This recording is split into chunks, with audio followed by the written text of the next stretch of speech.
За.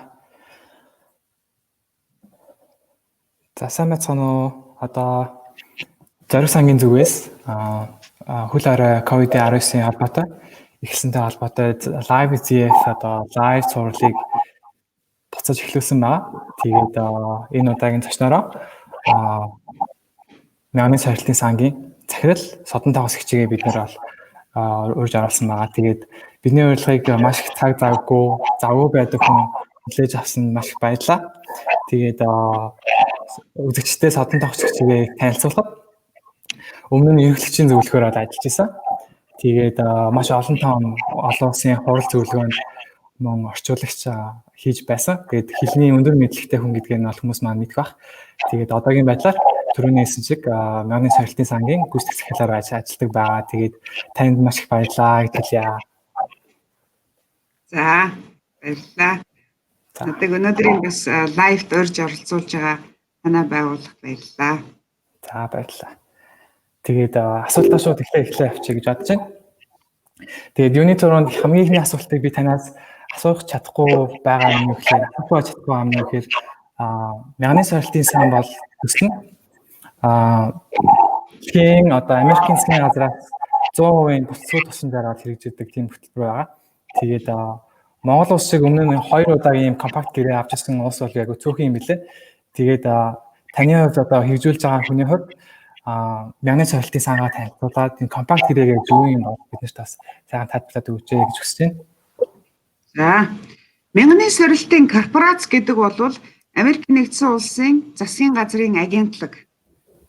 Ядуу буурай хөгжилтэй. Эсвэл одоо нэлээд хөгжлийнхаа идэвхтэй хөгжлийнхаа зам дээр байгаа хөгжлийнхаа том сорилтуудыг бие дааж шийдвэрлэх боломжгүй хязгаарлагдмал нөөцтэй байгаа тийм улс орнуудад арчилсан засаглалтай хүний эрхийг хүндэлдэг, дээдэлдэг тийм улс орнуудад буцалтгүй тусламж олгодог тийм олон улсын агентлагийнх нь гадаад буцалтгүй тусламжийг хэрэгжүүлдэг агентлаг.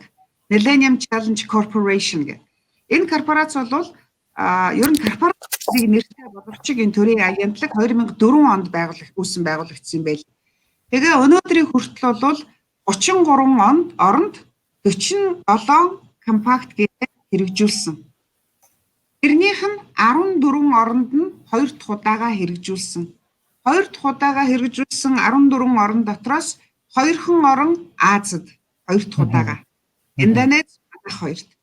За тэгээд Мянганы сорилтын корпорац яагаад корпорац гэж нэрлсэн бэ гэхээр хувийн хөвшилд тулгуурлаж, хувийн хөвшилтэй хамтарч хоршиж, эдийн засгийн өсөлтийг хангах замаар ядуурлыг бууруулна. Тийм учраас хувийн хөвшилтэй хамтарч ажиллахад хамтын ажиллагаагаа илүү зохимжтой, илүү хувийн хөвшлийнхнийг дэмжсэн байх үүднээс корпорацийн зохион байгуулалттай тийм агентлаг юм байлээ. Тэгэхээр Монголд бол анхны компакт гэрээгээ 2004 онд олгох үүсгэн байгуулагдаал 2004 онд компакт гэрээ байгуулъя гэж манай засгийн газарт энэ мэдээлэл өгсөн. Тэгээ 2008 он хүртэл компакт нэгийг Монголын засгийн газар, Америкийн засгийн газрын MCC Millennium Challenge Corporation корпорацтайгаа хамтраад боловсруулад 2008-аас 2013 онд яг 5 жилийн хугацаанд 5 салбарт 6 төсөл хэрэгжүүлсэн юм байлээ. Нийтдээ $280 million буцалтгүй тусламжийн эрх үүсгээд. Тэгээд 5 салбарт 6 төсөл хэрэгжсэн. Тэгэхдээ салбар болгонд $40-50 сая хөрөнгө оруулалт хийхлээр нөгөө эдийн засгийн өсөлтийн нэгдсэн дүнгээр нь хэмжих боломж нь хязгаарлагдмал байсан учраас Монгол улсад 2 дахь удаа компакт гэрээ олгох энэ шийдвэрийг гаргасныхаа дараагаар энэ компакт гэрээгээ 1 юм уу 2 салбарт л зориулъя. Тэгжээж яг бодит эдийн засгийн өсөлтөд ямар хөв нөлөө үзүүлэх нь гэдгээ тооцох боломжтой болно гэд 2014 оны өвөл 12 сард Монголд 2 дахь удаага компакт гэрээ олгох шийдвэрээ гаргасныгаа манад мэдэгдээд 2015-аас 2018 онд Монгол улсын засгийн газар Мянганы сорилтын корпорацтай хамтраад 2 дахь компакт гэрээгээр хэрэгжих төсөл хөтөлбөрүүдэд тодорхойлсон.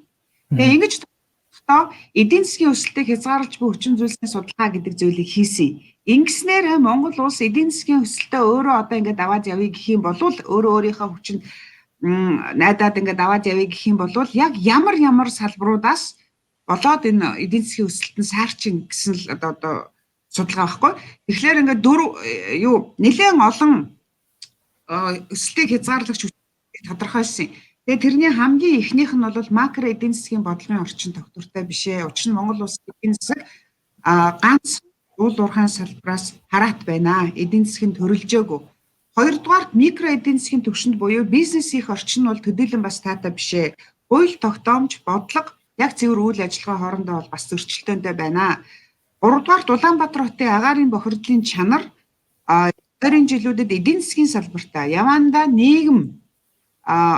нийгэмд асар том хүндрэл хохирол учруулах нэ гээд эрүүл мэндийн салбар агаарын бохирдол анхаарал хандуулах хэрэгтэй. Энэ хязгаарлагч хүчин зүйл болох нь. Дөрөвдүгээрт Улаанбаатар хотод ойрын хэдэн жилүүдэд усны том гачаал гэж хэлж болохгүй дарамт усны хангамж дүүснэ. Тэрний дараагийн хязгаарлагч хүчин зүйл нь бол эдийн засгийн санхүүгийн өртөг өндөр байх нь байна. Дид бүтцийн одоо хязгаарлагдвал нөөц бололцоон эдийн засгийг бас боомлох нэ гэсэн ингээд хүчин зүйлүүд гарч ирсэн. Тэгээ тэрийг бол бид нэр эренбэлж агаад тэгээ Улаанбаатар хотын ус хангамж хариуцах татваргын салбарт энэ хоёр дахь компакт гэрээний хөрөнгө оруулалт зарцуулъя гэсэн шийдвэр гаргасан. Ер нь бол Улаанбаатар хотын усан хангамж яг одоо бол бид нар усан хангамж сайтай, найдвартай, тогтвортой байгаа. Гэхдээ альва хомсдол үүсгэхээс өмнө хөрвүүлж тэр хомсдлынхаа талаар ямар хомсдол байж болох уу гэдгээ бид нар тооцож үзсний дараа урьдчилан энэ суур хангамж, суур дэд бүтц рүү нийгмийн суур үйлчилгээ рүү хөрөнгө оруулалтаа урьдчилж төр засаг хийж төлөвлөж явах хэрэгтэй. Тэр утгаараа Улаанбаатар хотын усан хангамжийг бол бид нар гачаалд орхоос нь өмнө шинэ их үүсвэрүүдийг байгуулах ёстой гэж үзсэн. Ер нь бол Улаанбаатар хотын усан хангамж одоо бол 10 их үүсвэрээс тэр 10 их үүсвэр дотроо 7 нь яг цэвэр унд ахуйн зориулалтаар ашиглагддаг. Тэгэхээр тэр унд ахуйн ашиглалтаар зарцуулагддаг 7 их үүсвэрийн ус өгөмж, усны нөөцийн тооцоог бид нэр хийгээд үзэхэд бид нар бол төв болон дээд их үүсвэрээс үндсэн усныхаа хэрэглээг Улаанбаатар хотод авч байгаа байхгүй. Тэр нөөцийн нэмэгдүүлэх гэх юм бол бид нэр туул голынхаа дагуу байрлаж байгаа энэ их үүсвэр дээр ашиглалтын худгуудынхаа тоог нэмнэ. Ашиглалтын худгуудын тоо буюу гүний усныхаа нөөц чадварыг нэмэгдүүлэх ёстой болно. Гүний усны нөөц чадварыг нэмэгдүүлнэ гэдэг бол эргээд туул голынхаа урсцад асар их сөрөг нөлөө үзүүлэхээр байсан. Ялангуяа дээд болон дунд их үүсвэрээс авбал гадаргууны усыг ашиглах бидний нэн тэргүүний зорилт байгаа. Улаанбаатар хотын яг одоо Улаанбаатар хотоор ингээд туулаад өнгөрч байгаа туул голын урсц дээрээ бид нар далан байгуулад гадаргууны усаар усан хангамжаа хангая гэсэн энэ саналыг бол Монголын засгийн газар мянган сэрэлтийн хамгийн их үгэнд тавьсан. Одоо гүний ус руу орохоос өмнө гадаргууны усаар усан хангамжийг хангая гэд. Гэтэл тэр даланг Улаанбаатар хотын тухайн үед бол Prestige Солонгосын Юушин гэдэг компаниуд бол урьдчилсан тээзүү хийсэн байсан. Тэгээ тэр тээзүүгээр бол санхүүжилтийн шаардлагатай байгаа санхүүгийн хөсвөр болон энэ даланг барих хугацаа яг ч мянган сэрэлтийн корпорацийн 5 жилийн хугацаанд багтахгүй нэ. Дээр нь тухайн үед бол Монгол 250 сая доллар хүртэлх хэмжээний мөнгө олгоно гэж ярьж байсан. 250 сая долларт өдөө хэмжээний далан байгуулж бид нар чадахгүй уучлаарай. Энэ бол сайн сайхан төсөл. Гэхдээ мянган сэрэлтийн корпорацийн хөрөнгө оруулалтаар бид нар энэ төслийг хэрэгжүүлж чадахгүй гэсэн хариу өгсөн мянган сэрэлтийн корпорац. Тэгэхээр бид нар хөрөнгөхийн систем рүү орё гэдэг төв цэвэрлэх байгууламжийг бүтнээр нь одоо юу яагаад өгөөч, шинжилээд өгөөч гэсэн. Бас л одоо хөрөнгө оруулалтын өгөөжийнхөө тооцоог оруулах бидний хөрөнгө оруулалтын шаардлага хангах төсөл байна. Харин гүний усны их үүсвэрийг чинь бид нөөцийг нэмэгдүүлье. Нэмэгдүүлэхдээ дунд болон дээд их үүсвэрээс бид ингээд чадахгүй туул голын урсцад нөлөөлнө. Одоо туул голын урсцын 4-5 сард яг ингээд гоё сайлаад ирэхлээр татардаг штэ урсгал нэг 2-7 хоног 3-7 хоног татарж ийн гэдэг чинь гүний усны нөгөө өгөмж нь буурсан. Ус өгөмж нь буурсан. Тэгээд гүний ус гадаргууны усны тэр харилцан нэгнийгээ нөхчөөдөг тэр баланс жоохон алдагдсан учраас нэмээд өшөө гүний уснаас ихэнх хэмжээний ус авах юм бол өөр их хугацаагаар тасарна. Урсацгүй болон бага урсацтай байх үеийн хугацаа бол 2-3 сараар тасарна. Наадмыг дуустал тулгол маань урсахгүй гэж бодоход л ерөөсөө зүгээр тэрийг ингээл бодоход Монгол хүнд бол хэцүү. Ялангуяа Улаанбаатарчуудад. Тэгээд гэдэг чинь юу гэсэн үг вэ гэхээр яг юу байгалийнхаа утгаараа туулголын урсац буурна, туулголын усны хэмжээ буурна. Тэгэхээр гүний усыг өөр ямар арга хэмжээгээр нэмэгдүүлж болох вэ? Ямар арга хэлбэрээр нэмэгдүүлж болох вэ гэхээр төв цэвэрлэх байгууламжаас доош орших, дээр үед 70-80 оны үед Оросын Пнисийн экспедицийн судалгаагаар газрын гүний ус байгаа нь тогтоогдсон тэр их усүр рүү орж үзье гэсэн. Тэр их усүр рүү ороод үзэхэд одоо яг манай төв цэвэрлэх байгууламжаас доош орсох гэдэг чинь биокомбинатын орчим, шугам фабрикийн орчим, сонгон хархан уулын бэлд. Тэгээд тэнд бол бид нар гүний судалгаа хийгээд үзэхэд асар их хэмжээний ус байгаа. Гэхдээ төв цэвэрлэх байгууламжийн бохирдолтой ус дээгүүр нь олон жил урссан учраас туулголын ёроол тодорхой хэмжээний хагшаас үүссэн тэр нь гүнийхээ устаа нөлөөлсөн байж болзошгүй. Ямар ч гэсэн унд ахуйн талаар бол шууд хэрэгжилж болохгүй. Гэхдээ усны нөөц байна гэж. Тэгээд корпорациас энэ их үүсрэг цөмөр гүн цэвэршүүлээд унд ахуйн зориултаар ашиглая. Тийм ч учраас манай хамгийн анхны төсөл бол гүн цэвэршүүлэх үйлдвэрийг сонгон хархан уулын бэлд байгуулна. Их усруудаа байгуулна биошуу 2 дээр дамжуулах шугам сүлжээгээ барина. Тэгээд ус гүн цэвэрших үйлдвэрээ сонгон хархан уулын бэлд бид нар байгуулнаа. Энэ тал дээр прогресс нь ямар явцтай талаар би одоо ингээд дараагийнхаа хэсэгт ярина. Нөгөө нэг төслийг бас ерөнхийдөө бас мэдж байгаа. Төв цэвэрлэх байгууламж руу тодорхой хэмжээний ус ахуйн болон ажил төрийн бохирдол орж байгаа. Тэр ус цэвэрлэгдээд гарч байгаа. Гэхдээ төв цэвэрлэхийн одооний ажиллаж байгаа төв цэвэрлэхийн хүчин чадал муу, хуучирсан техник технологи нь хуучирсан учраас сайн цэвэрлэгдэж гарахгүй 49-43 гэдэг гарах усны стандарт хангахдахгүй байгаа. Гэхдээ 49-43 гэдэг стандартыг хангаж чадах юм бол бид нар 3-4 дугаар цахилгаан станцынхаа хөргөлтийн зориулалтаар төв цэвэрлэх байгууламж руу орсон уснаас тодорхой хэмжээг аваад recycle буюу дахин боловсруулад 3-4 дугаар цахилгаан станцд өгнө. Өнөөдөр жилдээ бид нар 77 сая метр кубик ашиглаж байгаа юм. Нөгөө 10 их усүрээс ч. Яг тэрний унд ахуйн зориулалтаар ашиглаж байгаа нь 55 сая метр. 22 саяыг 3-4 дугаар цахилгаан станц өөрийнхөө мэдлийн 2-3 дугаар цахилгаан станц өөрийн мэдлийн 3 их усүрээс ашиглаж байгаа. Тэр гүний усыг бид нэр дахин боловсруулсан усаар орлуулна. Ингээд танаа одоо энэ өнөөдрийн саарл ус гэдэг бол төв цэвэрлэх байгууламж руу орж байгаа ахуйн бохирдлыг саарл ус гэдэг. Тийм ээ.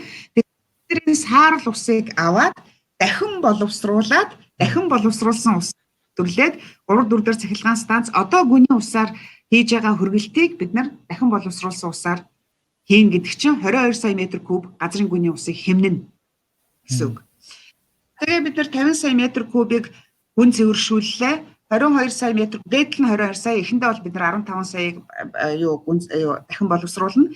Ингээд нийтдээ 70 сая метр куб усыг бид нар жилдээ унд ахуйн зориулалтаар ашиглахад бэлэн болгоно гэсэн үг. Одоо бол бид нар жилдээ 77 саяыг ашиглаж байгаа. Цаашдаа бол бид нар 30-аас 40 жилийн хугацаанд бол бид нар Улаанбаатар хотын унд ахуйн зориулалтаар усан хангамжийг найдвартай хангаж байгаа гэсэн. Тэгээ энэ өнөөдрийн ярилцлагын гол асуулт юу байсан бэ гэхээр компакт гэрээгээр Монголд юу үлдэх вэ гэж. Компакт гэрээгээр Монголд 2 том юм үлдэх ёстой. Нэгдүгээрт эхний 2 том үлдэх юм гэвэл бодит хөрөнгө оруулалтаар хийгдэх энэ 2 том үйлдвэр үлдэнэ. 2 том үйлдвэрийгээ дагаад бидний ухамсарт усны хэрэглээнд асар том өөрчлөлт орсон байх ёстой. Энэ өөрчлөлт, энэ зөв усны хэрэглээ, дадал, соёл, заншил, ухамсар, хариуцлага бас үлдэнэ. Яагаад гэвэл манай 3 дахь төсөл бол энэ 2 үйлдвэрийг бид нэр дараа нь яаж ашиглах юм? Яаж тогтвортой, үр ашигтай ажилуулж авч явах юм? 2 том үйлдвэр ашиглалтанд орлоо. Хажууд нь дахиад төв цэвэрлэх байгууламж шинээр байгуулагдаад усны Улаанбаатар хотын усны аж ахуй 3 том үйлдвэр орж ирнэ. Энэ 3 үйлдвэрийг бид нэр ажилуулна. Ажилуулахын тулд бид нар ямар санхүүгийн чадвартай байх ёстой, ямар үйл ажиллагааны горыг мөрдөх ёстой, дээр нь бид нар усаа яаж үнэлэх ёстой. Аж үйлдвэрийн усны бохирдол гэж юу юм, бохирдлын өртөг гэж юу юм, усны эдийн засгийн үнц гэж юу юм гэдэг энэ ойлголтыг бид нар хөгжүүлээд ахуйндаа төлөвшүүлээд эхэлсэн усны асар өндөр хариуцлагатай, асар өндөр соёлтой тийм хот, орчин үеийн хот болно. Энэ 2 үйлдвэр ашиглалтанд орсноор Улаанбаатар хотын маань суурьшлийн бүс тэлнэ. Тэлэхдээ нөгөө сайхан баруун тал руугаа газрын шим том дэд бүтцүүдтэйгээ цахилгаан дулаан хангамжтайгаа холбогдсон тийшээгээ бид нар хотуудаа дагуул хотуудаа байгуулах. Улаанбаатар хоттой ингээл төгжрээд ингээд байгаад байхгүй ингээд тэлж хөгжих төр боломжийг манай энэ компакт бүрдүүлж байгаа. Ус гэдэг бол альва үйлдвэрлэл, альва амьдралын үндсэн суурь олж өгдөг, суурь хэрэгцээ, суурь хэрэглээ.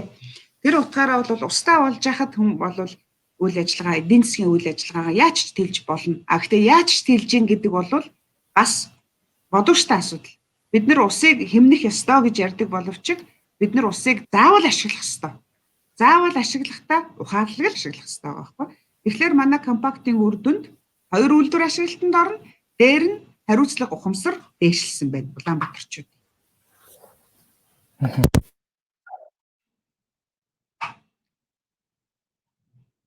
Сансгаа байлчлаа гэж чинь. Сонсогдохгүй байна.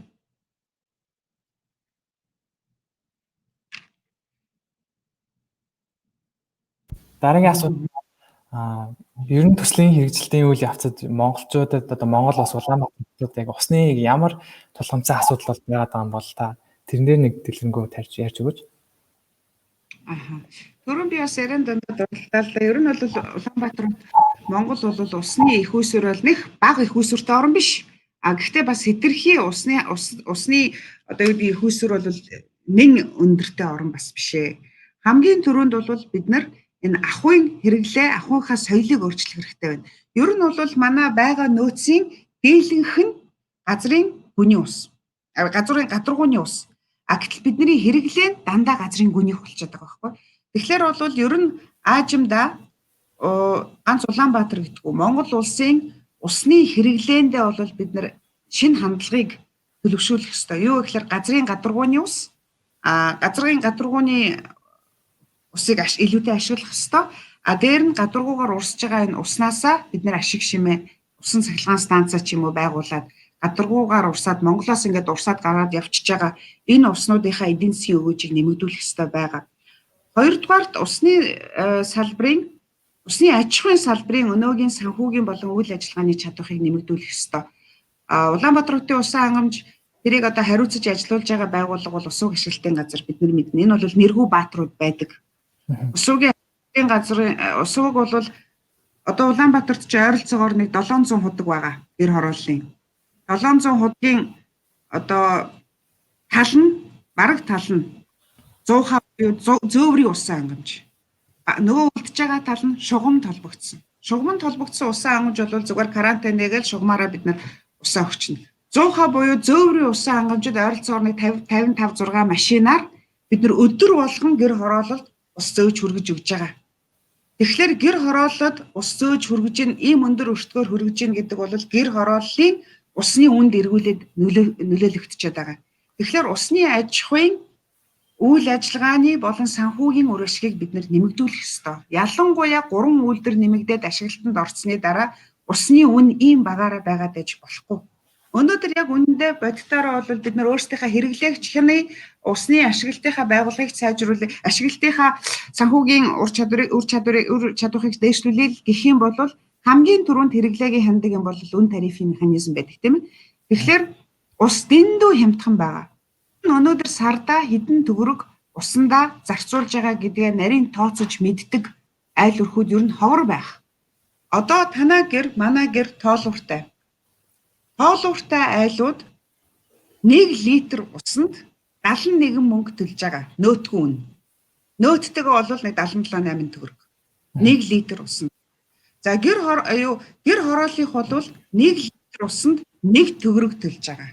Гэхдээ гэр хороололд ямар өртгөөр хүрж ийн, орон сууцад ямар өртгөөр хүрж ийн. Тоолуургүй орон сууцны айл 1 төгрөг 5 мөнгө байгаа. За өрхийн тоолууртай айлын нэг өрх өдөртөө за дунджаар нэг хүн 100 литр ус ашигладаг. 4 ам бүлтэй айл 400 литр ус ашигладаг. 400 литр усыг тэгэхээр 1 литр нь 71 мөнгө төгрөг юм болвол хэрэглээгээ одоо юу гэдгийг сараараа үржүүлэх юм бол бохир усны бол цэвэр усны тарифаараа үржүүлээд суур үнийг оруулаад тооцох юм бол 20 мянга хүрэхгүй төгрөг төлөөд бид нар усыг дураараа ашигладаг. Ингэхдээ цаад байгууллагада ямар санхүүгийн хүндрэл учруулж байгаагаа бид нар мэдэхгүй. ийм хямдхан байгаа учраас бид нэр хизээч ус сувгийн ажлыг ойлгож хардггүй. Ус сувг хэдэн мянган ажилчтай, хэдэн хоногт хэдэн мянган литр усыг гэр хороололд ямар үн өртгөөр хүргэж байгаа. Усан хангамжаас гадна ариутгах татварын тогтолцоо гэж байгаа. Тэр нь хамгийн наад зах нь төв цэвэрлэх байгууламж. Төв цэвэрлэх байгууламжид жинхэнэ бааtruуд ажилладаг. Орчин үеийн төв цэвэрлэх байгууламжийн технологиг орчин үеийн одоо энэ хөгжингүй орнуудынх бол бараг төв цэвэрлэх байгууламж гэж мэдэгдэхийн аргагүй байгууламжууд байдаг. Тэгэхэд Монголд цэвэрлэх байгууламж дээр нөхөн үржихүйн эмэгтэйчүүд юм шалны мочийг юм сараалчин төмөр бариад тумуудаа ингээ өөрсдөө гараараа зарим тохиолдолд механикаар тэр утгаад байж идэг. Ямар хэцүү хөдөлмөрийг төв цэвэрлэх байгууламжийнхан маань, ус сувгийнхан маань хийж байгааг бид нар мэдтгүү. Эннийхээ хариуд бид нар суур хураамжин дээрээ сардаа 3,000 төгрөг төлдөг. 2,500 төгрөг нь цэвэр усных, 500 төгрөг нь бохир усных суур хураамж. Нойлоо татахад устаа байдаг. Карантин устаа байдгийнхаа төлөө бид нар 3,000 төгрөг төлдөг. Орон сууц. Тэр хорооллынхан 1 литр ус 1 төгрөг төлснөө орон сууцныхны энэ их задгаа хэрглэж байгаа усны зөрүүг гэр хорооллынхан төлдөг. Тэгэхээр энэ хоёр үйлдвэр ашиглалтанд ороод дээр нь төв цэвэрлэх боломж шинээр ашиглалтанд орсны дараа монголчууд хүссэн хүсээгүй усныхаа хандлагыг өөрчлөхөөс аргагүй болно. Энэ дээр гэхдээ нэг сайхан мэдээний өгөхлөөр ус хэрэглэгчид аж ахуй нэгж байгууллагууд иргэд ч гэсэн өөрсдөө бол бид нар асар бага үнийг усандаа төлдөг юм байлээ гэдгийг хүлээн зөвшөөрдөг. Тэгэхээр бол энэ усны салбарын усны ялангуяа ашиглалтын байгууллагын санхүү үйл ажиллагаа, санхүүгийн болон үйл ажиллагааны үр ашгийг нэмэгдүүлнэ гэдэг бол манай усны аж ахуйн хамгийн том тэргүүний зорилт мөн.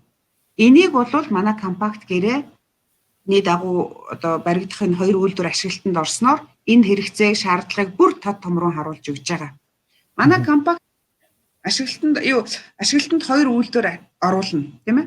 Гэхдээ энэ үйлдвэрийг оруулахаас өмнө Монголын засгийн газрын хүлээсэн хэд хэдэн болцолт нөхцлүүд байдаг гэдээ бид нар ярьдаг, тийм. Нэг нь бол төв цэвэрлэх байгууламж руу орж байгаа аж үйлдвэрийн бохирдлын түвшнийг бид нар бууруулах ёстой төлөвлөгөө зохионо. Тэрийг хэрэгжүүлнэ.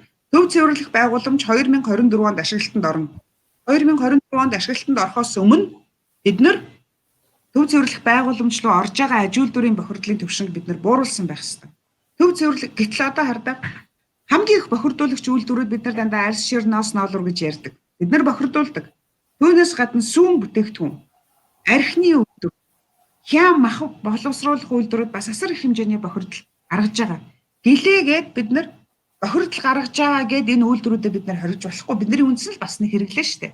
Тэгэхээр хэдүүлээ ашиглаж байгаа технологи гаргаж байгаа усаа цэвэрлэх тал дээр аж ахуй нэгжүүдч тэр иргэдч тэр илүү ухамсартай л хандах хэрэгтэй болно.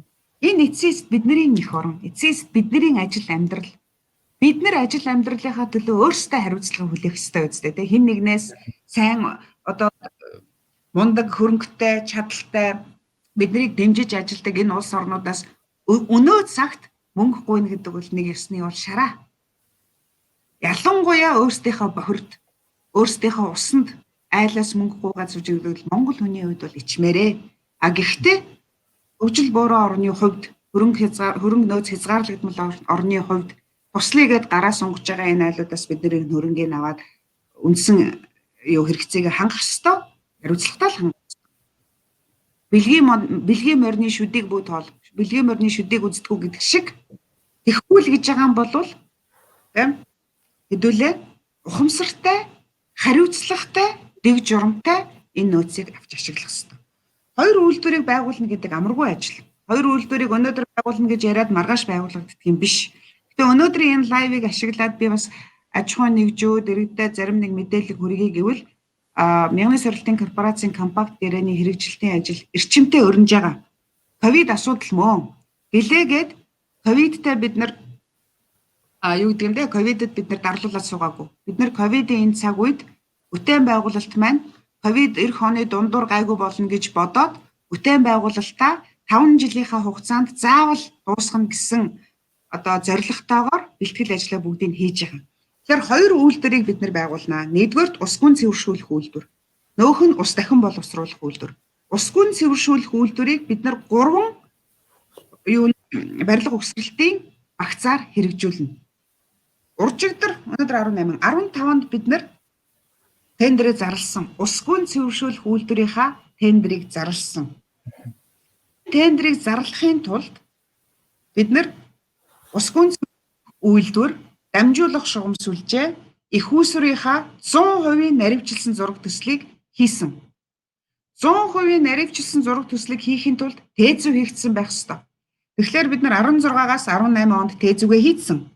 За тэгээ 19-оос 20 онд бид нар наривчилсан зураг төслөө гүний худгууд, био шувуудаар хийгдэх гүний худгууд, сонгон хайрхан уулын бэлд байгуулах үйлдвэрлэл усаа түүхийн усаа дамжуулах шугам сүлжээ, сонгон хайрхан уулын бэлд орших үйлдвэрийнхаа наривчилсан зураг төсөл, тэгээд үйлдвэрээсээ усын шугам сүлжээ рүү өгөх цэвэршүүлсэн усныхаа шугам сүлжээ. Энэ бүх ажлынхаа зургийг дуусгаад, наривчилсан инженерингийн зургийг дуусгаад тэгээ сая тендерээ зарлчлаа. Гэхдээ зөвхөн үйлдвэрийнхаа. Одоо бид нар он гармагц дамжуулах шугам сүлжээнийхээ тендерийг зарлана. Их усүр байгуулах худгуудынхаа тендерийг зарлана. Ингээд баруун их усүрийн хүний усны их усүрийн бүтээн байгуулалтын 3 тендер зарлагдана. Үүнтэй зэрэгцээд ус дахин боловсруулах үйлдвэр маань бас дахиад 3 багцаар ажиллана. Нэгдүгээрт эхлээд бид нар ус дахин боловсруулах үйлдвэрийнхаа фидикийн шар ном гэж ярьдаг үйлдвэрийн зураг төслийг гаргаад үйлдвэрээ барих тендерээ зарлана. За энэ үйлдвэр дээр ус дахин боловсруулагдаад цахилгаан станцууд дээр очино. Тэгэхээр цахилгаан станцуудын одоогийн цикл дээр бид нар өөрчлөлтүүдийг хийх ёстой. Нөгөө дахин боловсруулсан ус авдаг. Яг жинхэнэ гормынхаа технологийн гормын цэвэр устайгаа холихгүй. Тэгэхээр тэр цахилгаан станцууд дээр хийгдэх ёстой инженерингийн модификацийн ажлыг бид нар зөвлөх үйлчилгээ авч дизайныг гаргуулна. Тэр нэг багцсан.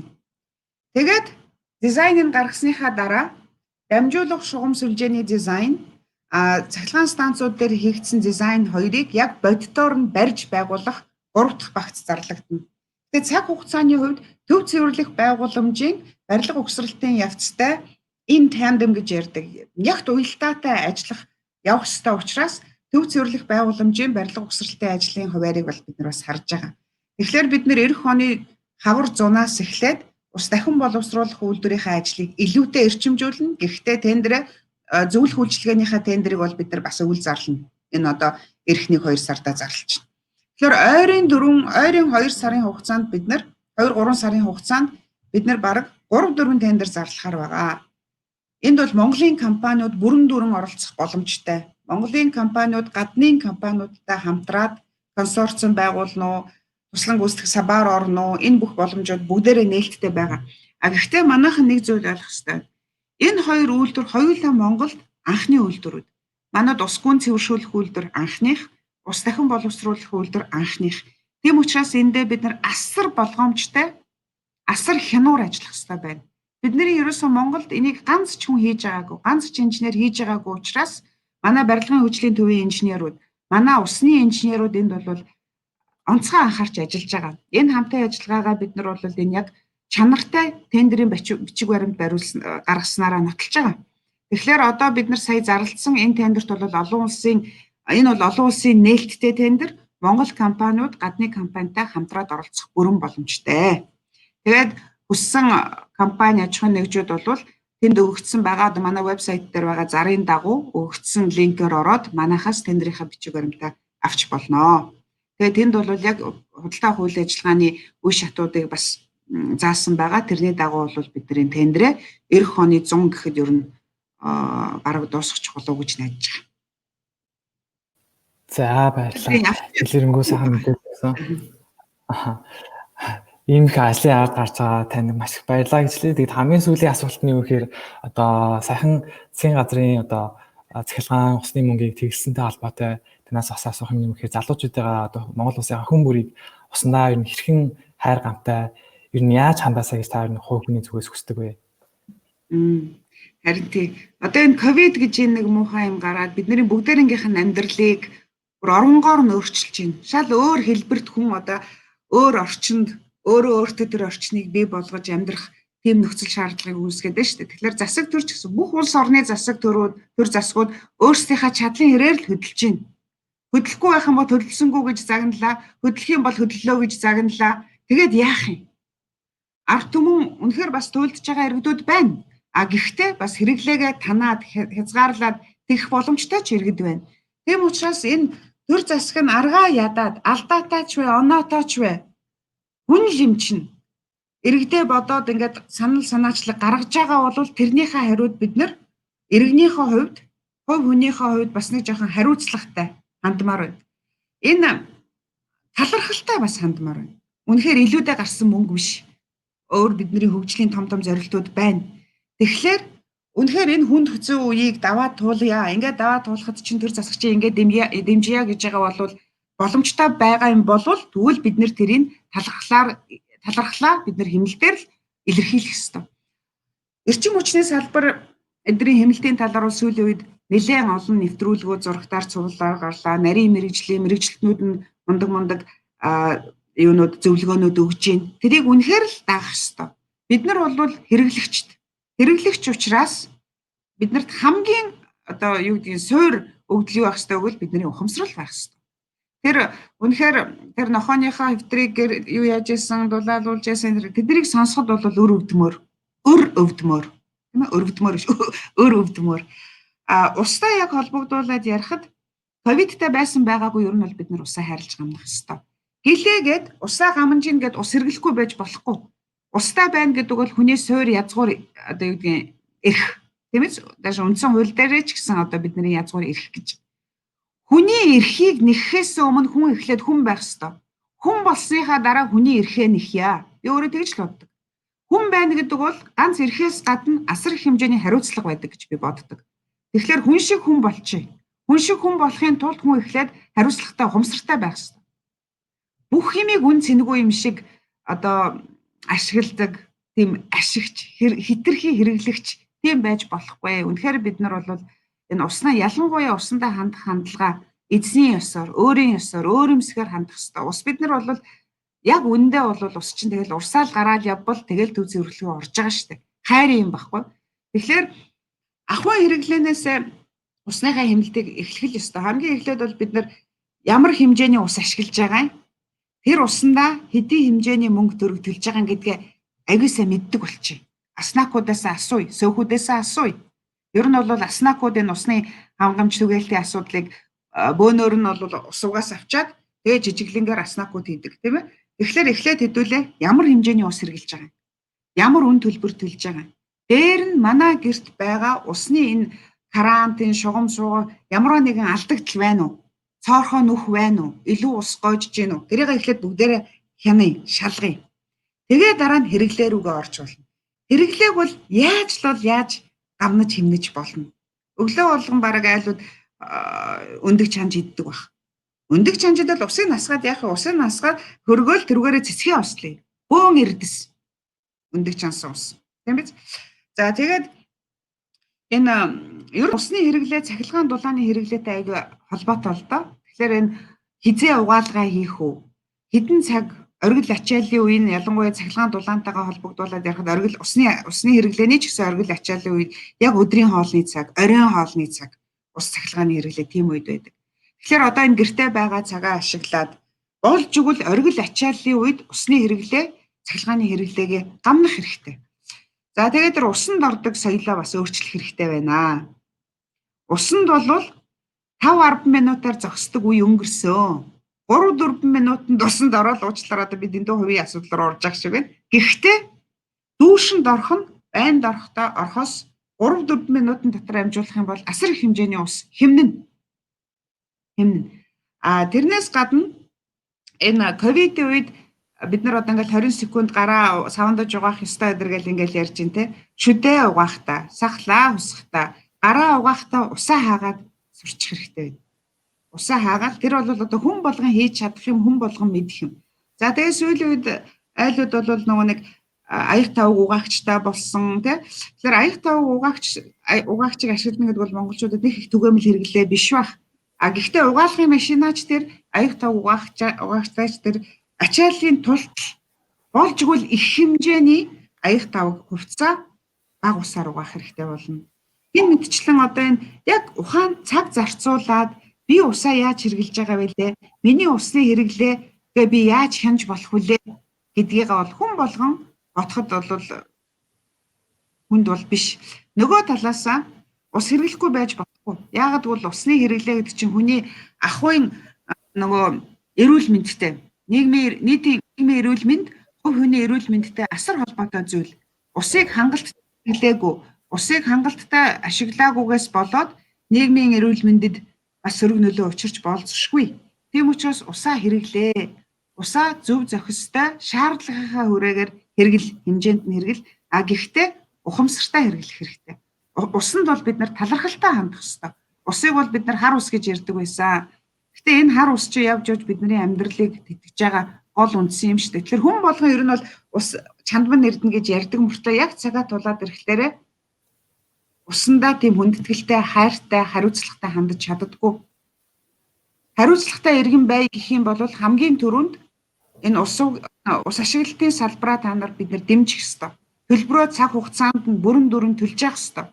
Суур хураамж дээр маргаангүй тэр 3,000 төгрөгөөр төлөөж явж явах ёстой. Энэ төр засгийнхаа ажлыг бид нар үнэлж хүндэтгэж тэгээд иргэнийхээ хувьд хариуцлага үүрээд хуваалцаад явж явах ёстой. Нөгөө талаас хэрэглээгээ манай залуучууд асар боловсралтай болсон, асар их мэдлэгтэй болсон. Одоо биднэрт юу дутуу байна гэвэл бид нар монголчууд бол шүү дээ мэдлэгээр дутагддаггүй. Монголчууд ухаанаар дутагддаггүй. Харин сүүлийн үед хариуцлага, ёс зүй, дэв журмаар л дутагдах гэдэг нь. Нэг нэгэндээ шаардлагатай бай. Хүний эрх гэж эрхээ нэхээс өмнө эхлээд хүн болж төрсний хариуцлагаа ухамсарламаар байна. Ерөөсөө л ингээл хүний амьдрал гэдэг чинь алга эрүүлэхийн хооронд л эргэжээдэг. 60 жилийн нас гэдэг бол ерөөсөө humхийн тоосны нас. Нэгхэн амьдрах хорвоод хэдүүлээ дараагийнхаа үеийг бодож амьдрах хэрэгтэй. Үр хүүхдүүдэд бодож амьдрах хэрэгтэй. Тийм учраас би бол монголчуудад тэр усаа хайрлах, гамнах ухаан би дутхгүй л байх гэж бодчих. Зүгээр ухамсарал дутаж маа. Ухамсартай, дэг журамтай, хариуцлагатай тийм л байх цаг үе ирж байна гэж бодож. За маш хүнтэй хэрэгтэй мэдээлэл өгсөнд танд баярлалаа. Тэгээд залуучуудыг маш олон мэдээлэл сургамжтай олж авсан байх гэж найдаж байна. Тэгээд энэ их завгүй цаг хугацаа одоо ашиглаад та цагаа гаргаад бид нартай бас уулзсан маш их баярлалаа гэж хэлье. Тэгээд баярлалаа. За баярлалаа.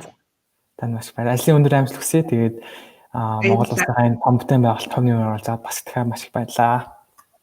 Баярлалаа. Зарим сангийн залуучуудаа бас баяр хүргэе, талархъя. Танаа сангаас залуучуудын боловсролыг, байгаль орчны ялангуяа боловсролыг дэмжсэн олон хөтөлбөр хэрэгжүүлдэг те. Залуу байгаль хамгаалагчийн зэрэгэд олон гой хөтөлбөрүүд байдаг. Энэ хөтөлбөрүүдэд олон залуу самрагдаасай. Олон залуус ер нь бидний амьдралын суурь гэдэг бол байгальтайгаа л зөв зохистой, ухаантай харьцах, хариуцлагатай харьцах тэр мэдлэгийг түгээх хэрэгтэй байдаг. Тийм учраас танаа хөтөлбөрүүдэд бас талархаж явдаг шүү. Тэгээ та бүгдэд ч гэсэн ажлын ажлын амжилт, амьдралд нь аз жаргал гэсэн ёроо. За маш их баярлалаа. Тэгээд ингэж. За. За.